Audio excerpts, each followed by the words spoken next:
ভাবলাম শীতেতে নতুন গুড় উঠছে, তাই একটুখানি মিষ্টি কিছু তৈরি করি। সুজি দিয়ে তো অনেকেই অনেক কিছু তৈরি করে, তাই ঝাল কিছু না বানাইয়া ডিসেম্বর মাসও পড়ছে, তাই একটুখানি মিষ্টি তৈরি করলাম। আমি তাই বানাইলাম সুজির পায়েস। সুজিটারে ভালো কইরা 1 কাপের মতন নিয়ে নিছি, তার মধ্যে ঘি দিয়া ভালো কইরা আমি ভাইজা নিলাম। ভালো কইরা ভাজা হইয়া গেলেই, খুব একটা বেশি কড়া ভাজুম না, সামান্য একটু ভাজুম, একটু যাতে একটু লালচে ভাবটা থাকে, একদম যেন সাদাটা যেন না থাকে, সেইরকমভাবে কইরা ভাজতে হইব, একদম কম আঁচে কইরা। আর হাফ লিটারের মতন দুধ দিয়া দিছি, অল্প অল্প দুধ দিয়া অল্প অল্প করে নাড়াইয়া গেছি। থামাইলে চলবো না, তাহলে কিন্তু গুটি পাকাই যাইব।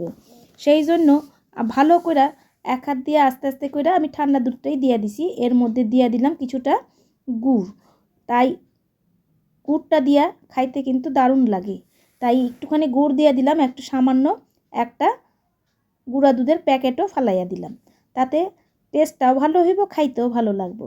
আর কিন্তু কিছু দাওয়ান লাগবো না, এলাচও দিতে পারেন, কিন্তু গুড় দিলে পরে আর এলাচ দেওয়ার দরকার পড়ে না। তবে একটা এলাচ দিলে পরে গন্ধটাও ভালো লাগে।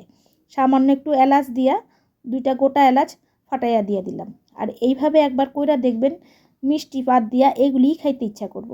সামান্য একটুখানি ঘি ওপর দিয়া ছড়াইয়া দিয়া একটু খোয়া ক্ষীর দিয়া দিলাম, ঘরে যা ছিল তাই দিয়া দিয়া করলাম। কিন্তু খাইতে যে অত অপরূপ সুন্দর হইব তা বুঝি নাই, তাই সকালবেলার একটু মিষ্টি তৈরি করে ফেলাইলাম। যাদের ঘরে সুজি থাকবো আর কিছু না থাকলেও এইভাবে একবার কইরা খাইতে পারেন, দুর্দান্ত হয় কিন্তু খাইতে। রুটি লুচির সাথে খাইয়া দেখেন, খুবই ভালো লাগে। আমার তো খুবই ভালো লাগে, আপনারাও কমেন্ট বক্সে জানাইবেন করলে পরে কেমন লাগে আপনাদের। আর ভালো লাগলে অবশ্যই শেয়ার লাইক কমেন্ট করেন, আর বন্ধুরা অবশ্যই আমার পাশে থাকেন।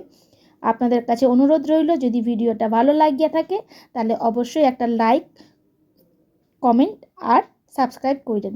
আর কিছু কমন লাগবো না, আপনারা তো সবটাই জানেন। আর নতুন নতুন ভিডিও নিয়ে আবার আসুন। সুজির পায়েস কয়জন খাইছেন অবশ্যই কিন্তু কমেন্টের মাধ্যমে জানাবেন। তাই একটু সামান্য গোলাপের পাপড়ি দিয়ে এটা গার্নিশ করে দিলাম, দেখতে সুন্দর লাগবো, খাইতেও খারাপ লাগবো না, হালকা হালকা মৃদু মৃদু গোলাপেরও গন্ধ ছাড়বো যে পায়েসটা থেকে, সেটাও খাইয়া দেখেন। আজকের মতন ধন্যবাদ।